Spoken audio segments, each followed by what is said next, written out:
दोस्तों नमस्कार, मैं हूँ आर्किटेक्ट अशोक गोयल। नमस्कार। और मेरे साथ हैं आर्किटेक्ट पुनीत सेठी। पुनीत सेठी के परिचय की जरूरत नहीं है, लेकिन फिर भी आपको बता दूँ, एसपीए दिल्ली से पढ़े हुए हैं। एसपीए दिल्ली से ही मैं पढ़ा हूँ। विद्वान व्यक्ति हैं, जगह जगह आर्किटेक्चर कॉलेज में पढ़ाते रहे हैं, अपनी प्रैक्टिस करते हैं। आईएए की गतिविधियों से लंबे समय से जुड़े रहे हैं। आईएए हरियाणा चैप्टर के लंबे समय से चेयरमैन रहे हैं और काउंसिल ऑफ आर्किटेक्चर में आईआईए के प्रतिनिधि रहे जी। लगातार 5 प्रतिनिधि आईआईए के चुन के जाते हैं काउंसिल ऑफ आर्किटेक्चर में। पिछली बार जब आईआईए का चुनाव हुआ था, उसमें पुनीत जी चुने गए आईआईए की तरफ से। देश भर के आर्किटेक्ट्स जो आईआईए के सदस्य हैं, सिर्फ वही इसमें वोट करते हैं और आईआईए की तरफ से चुने गए।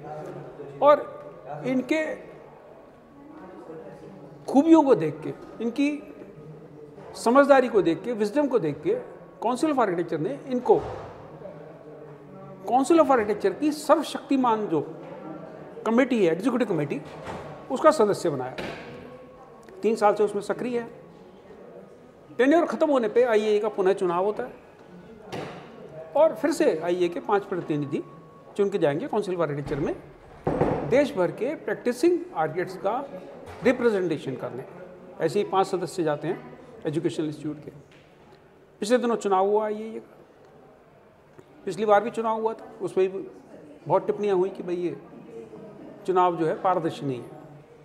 और पारदर्शी चुनाव न होने से अन्याय उन लोगों के साथ नहीं होता जो चुनाव में हारे या नहीं जीत पाए।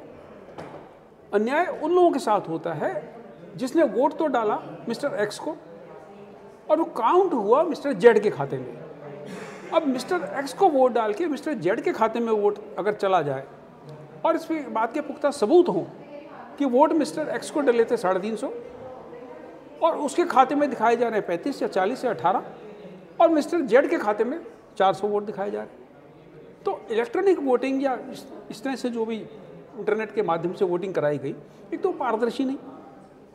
दूसरी चीज, जो संस्था इलेक्शन करवा रही है वही संस्था अगर उसमें पार्टी है, भाई आईएए चुनाव करा रही, आईएए के सदस्य चुनाव लड़ रहे, तो आईएए जो चुनाव कर रही है उसके जो सदस्य चुनाव लड़ रहे, तो ये तो कॉन्फ्लिक्ट ऑफ इंटरेस्ट है ना, कि भाई मैं ही चुनाव करा रहा हूं, मैं रिजल्ट डिक्लेयर कर रहा हूं और मैंने तय कर दिया अशोक जी आप प्रेसिडेंट बन गए। तो पुनीत जी, जो पिछले बार चुनाव हुआ तो इस तरह की बहुत सारी चीज़ें आ रही हैं। वहाँ महाराष्ट्र में भी जिस संस्थान ने आईएए को गठन हुआ है, इंडियन इंस्टीट्यूट ऑफ आर्किटेक्ट का, जिस कानून के तहत कमिश्नर ने भी इस बात को मामला उठाया है, केंद्रीय सरकार ने भी ये चिट्ठी लिखी है जी आईएए को कि भाई ये जो गड़बड़ियाँ हैं ये इसको निपटाओ।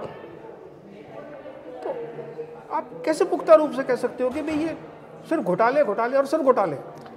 तो देखिए, किसी भी चुनाव में किसी एक व्यक्ति की जीत होगी और अन्य की हार होगी, ये मान्य है। और जो भी व्यक्ति चुनाव में लड़ता है वो हार और जीत दोनों के लिए ही तैयार होता है। किस तरह से मैं भी हमेशा तैयार रहा हूँ। इस बार जो इलेक्शन जब हुए, आप इधर आ जाओ, थोड़ा सा इधर से रिकॉर्ड कर लो। इस बार जब इलेक्शन हुए तो उसमें चैप्टर वाइज हमें ब्यौरा दिया गया कि किस चैप्टर में आपको कितने वोट मिले, बिल्कुल ठीक, और कितने वोट किसी और को मिले और टोटल वोट कितने पड़े। तो 2 चैप्टर के खासकर जो नतीजे हैं वो बहुत ही चौंकाने वाले हैं। हरियाणा चैप्टर, जहाँ का मैं 8 साल से चेयरमैन भी रहा, जी जी, और मैं सेल्फ प्रेज में नहीं कह रहा हूँ, बट मेरे को लोगों का बहुत प्रेम और लाजमी बात है, 2 बार बने तो कुछ कारण रहे होंगे। करीबन 100 लोग या 80 लोग तो सिर्फ इलेक्शन कैंपेन में ही मेरे साथ काम कर रहे थे, बताइए। और मुझे कुल मिला के सिर्फ 14 वोट अच्छा इस इलेक्शन में मिले हरियाणा से जी, और 346 टोटल वोट पोल हुए, ऐसा बताया गया है। वो कह रहे हैं जो 100 लोग आपके लिए दौड़ भाग कर रहे थे उन्होंने भी आपको वोट नहीं दिया, उन्होंने भी आपको और वो वोट कह रहे हैं नहीं अशोक जी आप इस बात को मान लो जी, और आपको भी कह रहे हैं मान लो। इसी तरह से नॉर्दर्न चैप्टर में जो जिसमें इस समय सिर्फ दिल्ली का क्षेत्र आता है, वहाँ मुझे 210 में से कुल 37 वोट मिले।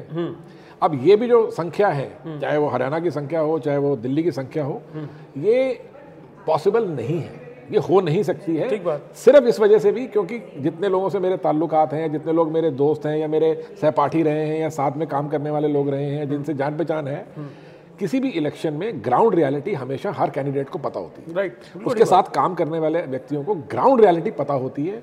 आपको ये पता होता है कि आप कहाँ खड़े हैं।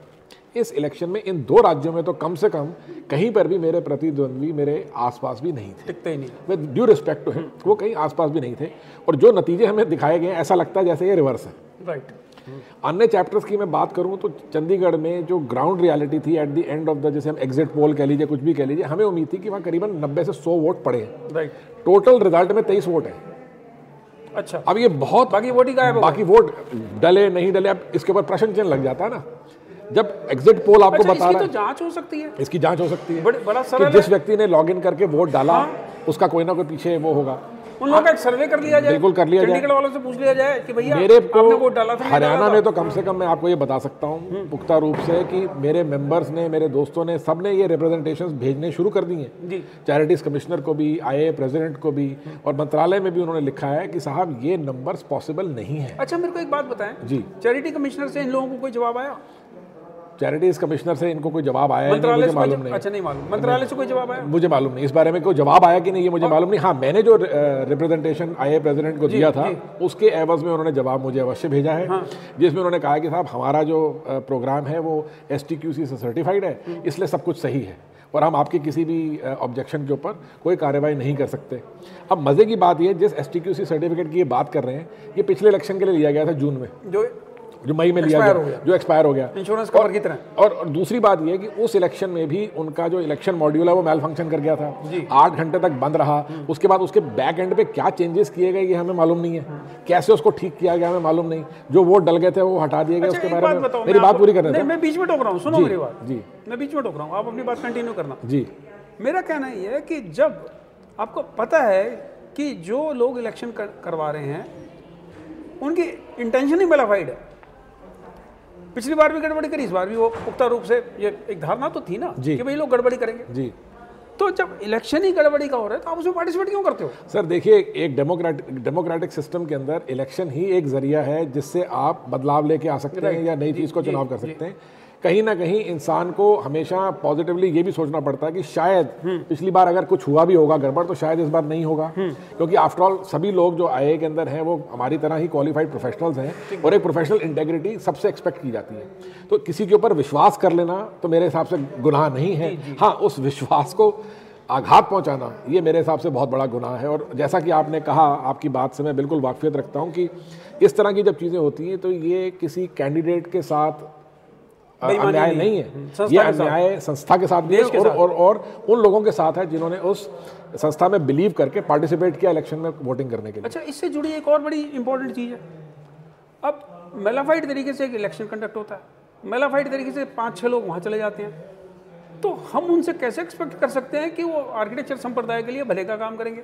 जो आदमी शुरू से ही बदनीयत, शुरू से बेईमान, और बेईमानी के रास्ते से तो वहाँ पहुँचा, तो वो काउंसिल ऑफ आर्किटेक्चर जैसी पवित्र संस्था में अगर वो बेईमानी वाले रास्ते से घुसता है तो आपको नहीं लगता कि आप लोगों को कुछ आवाज़ बुलंद करनी चाहिए? ये अब जब उन्होंने, संस्थाओं ने बोल दिया नहीं जी नहीं, हमने इलेक्शन कराया था, हम तो ईमानदार हैं, सब कुछ सही है, तो आप लोग चुप क्यों बैठे हो? सर, हम चुप नहीं बैठे हैं।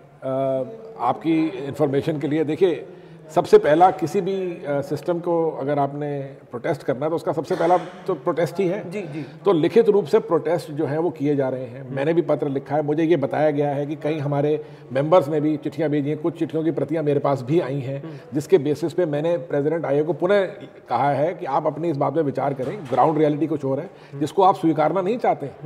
और मज़े की बात ये भी है कि मैंने एक चीज़ और जो पिन पॉइंट की है, मैंने पूरी इलेक्शन रिजल्ट्स की जो ब्रॉडकास्ट हुई उसको बड़े ध्यान से दोबारा से उस रिकॉर्डिंग को सुना जी। और जिस समय हरियाणा चैप्टर के रिजल्ट खुले उस समय जो 3 स्क्रूटनीज वहाँ पर बैठे थे उनकी बात बड़े स्पष्ट रूप से सुनी जा सकती है। वो कहते हैं ये कैसे हो सकता है, how is it possible, something is wrong, ये उनके शब्द हैं।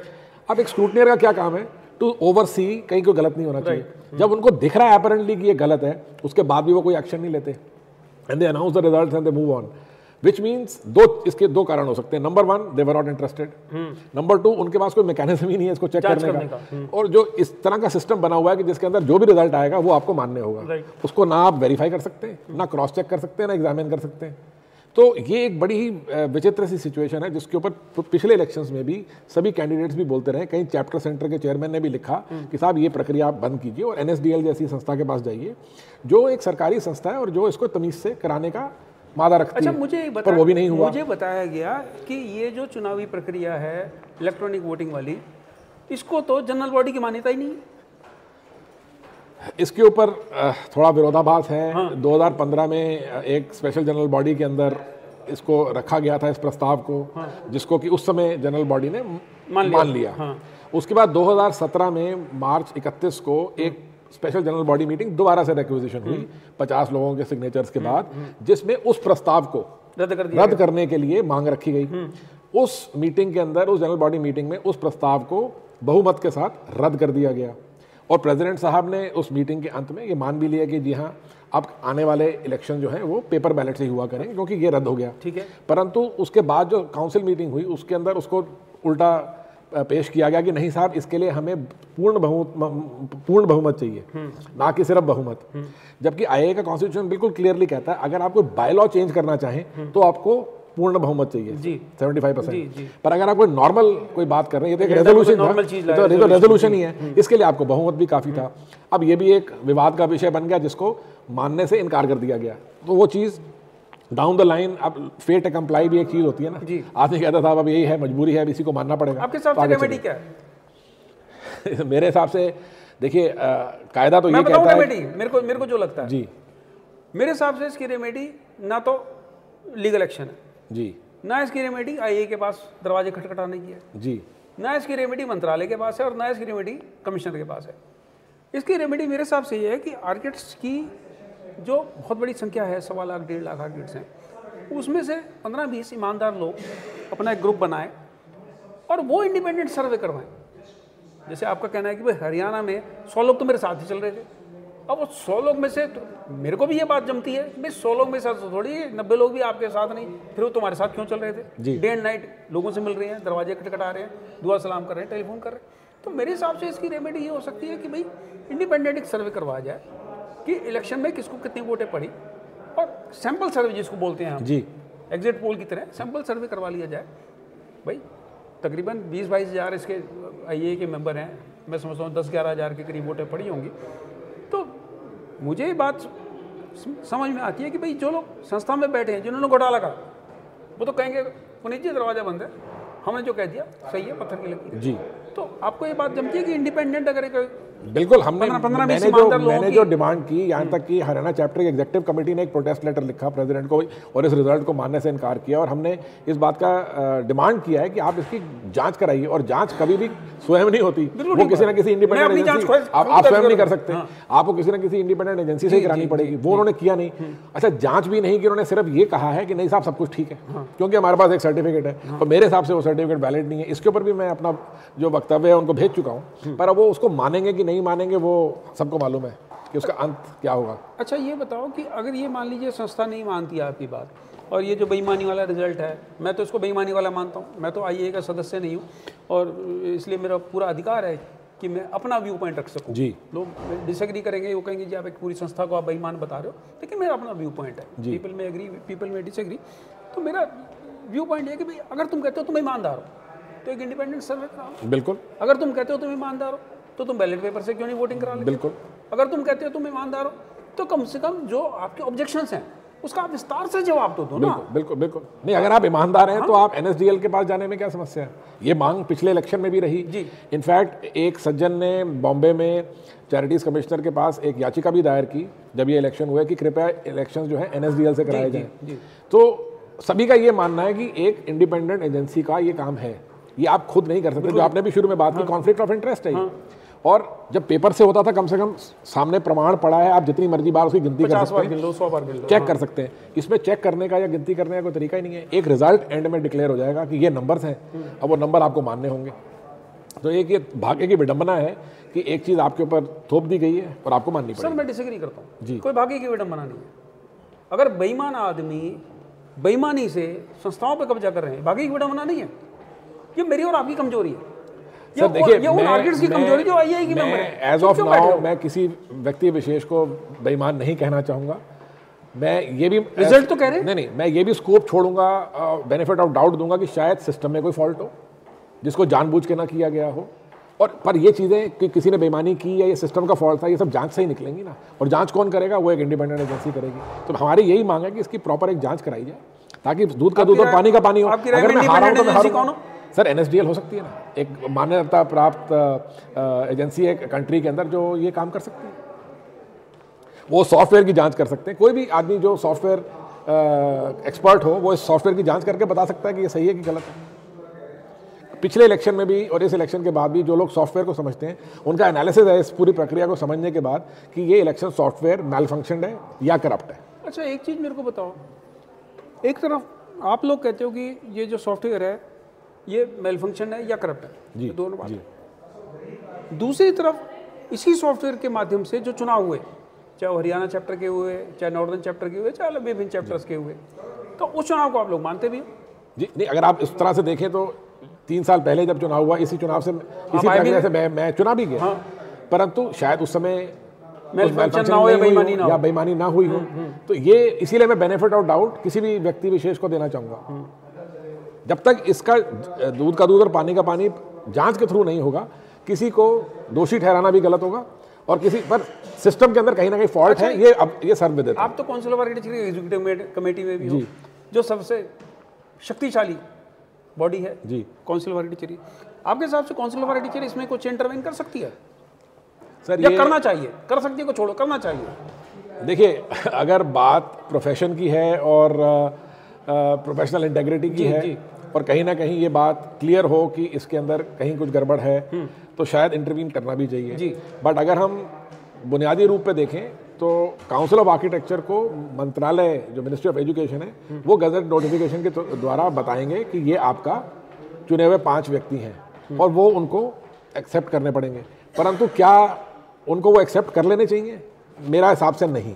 अगर उनको भी कहीं ये दिखता है प्राइमा फेसी कि कहीं ना कहीं इसके पीछे कोई ना कोई गड़बड़ है, तो उनको भी इसके ऊपर अपना व्यू पॉइंट बनाना चाहिए, और कोई ना कोई कार्रवाई तो अवश्य करनी चाहिए। देखिए, अगर क्योंकि मैं कार्यकारिणी का सदस्य हूँ, इसलिए मेरा कहना इस समय कुछ अनुचित होगा और कॉन्फ्लिक्ट ऑफ इंटरेस्ट होगा, इसलिए मैं नहीं। देखो, आप कार्यकारिणी के सदस्य तो अब एक तरीके से भूतपूर्व हो जाओगे, ठीक है, लेकिन काउंसिल ऑफ आर्किटेक्चर में अगर आपत्तिजनक लोग आपत्तिजनक तरीके से पहुंचते हैं संस्था के अंदर, और आपत्तिजनक लोग आपत्तिजनक तरीके से पहुंचने वाले लोग डिसीजन मेकिंग में आते हैं, तो मेरे लिए भी नुकसानदेह है ना, वो तो आपके लिए भी नुकसानदेह है।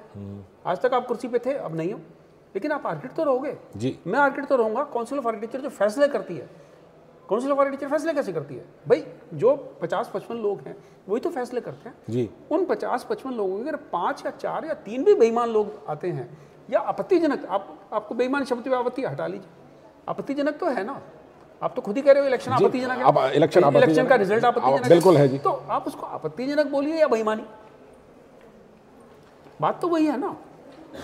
तो आपको नहीं लगता कि काउंसिल में आप हो तो काउंसिल में आप भी इस चीज़ के प्रयास करो? आईएए में आप रहे हो लंबे समय से, आईएए में आपकी लंबे समय से भूमिका रही है। आईएए का जो हरियाणा चैप्टर के प्रेसिडेंट साहब हैं, दिल्ली नॉर्दर्न चैप्टर के प्रेसिडेंट हैं, देश भर के जो चैप्टर्स के प्रेसिडेंट हैं, तो उन लोगों से भी आग्रह करो कि भाई चुप क्यों हो, सामने आओ, या तो कहो ये इलेक्शन फेयर।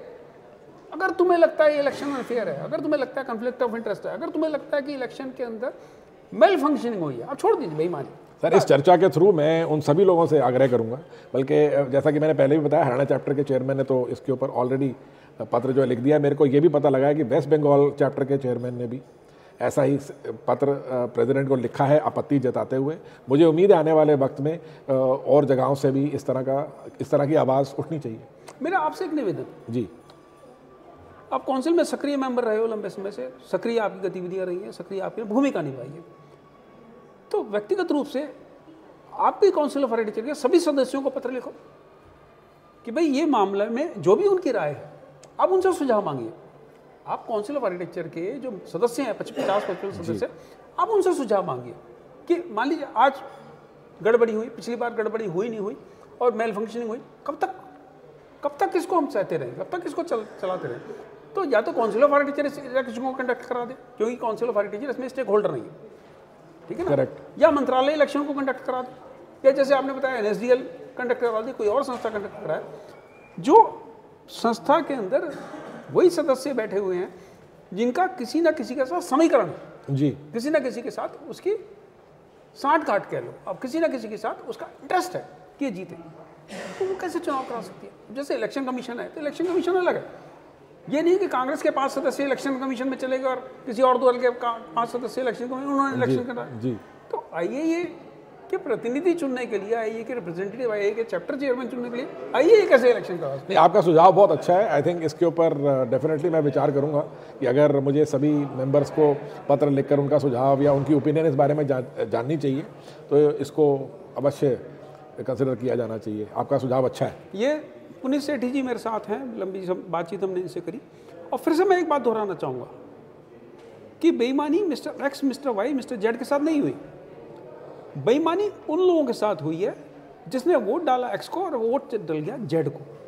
बेईमानी उन लोगों के साथ होगी जब ये आपत्तिजनक लोग चुनाव जीतने के बाद उन संस्थाओं में चले जाएंगे जिनका गठन पार्लियामेंट के एक्ट के अनुसार हुआ, और उन संस्थाओं में वो डिसीजन मेकर बनेंगे।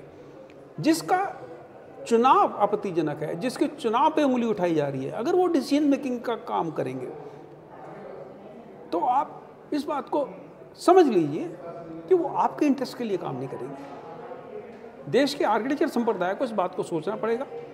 ये पुनीत जी की हार या पुनीत जी की जीत नहीं है। मैं तो आईए का सदस्य हूँ नहीं, मेरा कोई पर्सनल एजेंडा नहीं है, लेकिन मैं ये महसूस करता हूँ कि जो भी जागरूक लोग हैं, जागरूक आर्किटेक्ट हैं, जागरूक अगर आप सिटीजन भी हैं, तो कहीं पे भी इस तरह के कोई आपत्तिजनक चुनाव हो रहे हैं, आपत्तिजनक घटना घट रही है, उसके विरोध में अपना स्वर खड़ा करें।